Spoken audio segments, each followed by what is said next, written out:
simpleng manukan. Kanina pa ako dito kay Topeng, yung ko lang nagising. Kanina pa ako gising. Nakita ko nga yung mga ano. So yan, bibisitahin natin yung ating manukan. Ito ang aking gagamitin this season.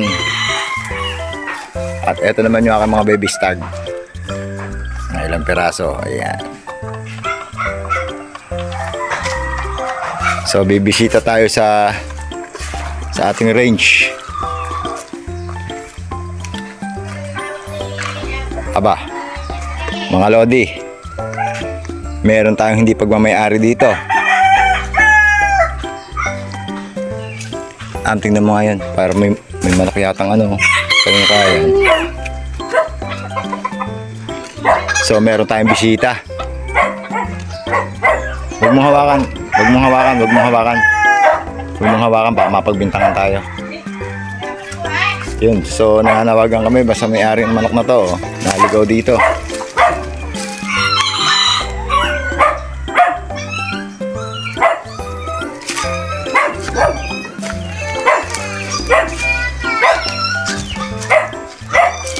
So yun, may bisita tayo. Kaya ng manok to.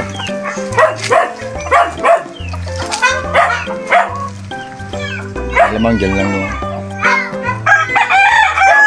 Tara, umawakan, baka mapagbintangan pa tayo dun. Tapos ngayong umaga nga pumasyal tayo sa ating manukan. So meron tayo nakakitang dayong manok. So pribileyo ko na rin itong nagbibideo ko. Baka mamaya mapagbintangan tayo sa panahon ngayon. Pagka usaping manok talaga, walang imposible. Sana naman may may-ari na mag-claim nun. So hindi natin pinahawakan sa bata. Baka mahirap na, baka tayo mapagbintangan. So hindi naman ako tatakot mapagbintangan. May mga testigo naman tayo. So hintayin natin kung kaninong pagmamayari yung manok na yun. Kasi nga hindi natin talaga kung may-ari. So yun lang muna.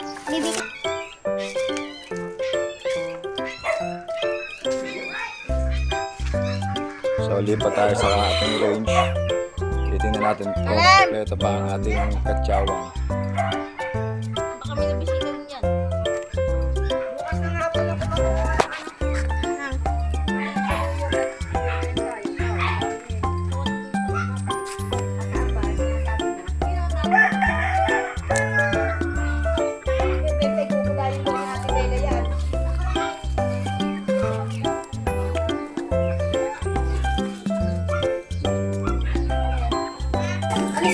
So yun, kompleto pa yung ating baby stag. Tatlo pa rin. So yun, meron tayong bisita dito sa kabilang range. At baka tayo mapagbintangan. Merong naligaw ditong manok na tandang. So hindi natin alam kung ano yun.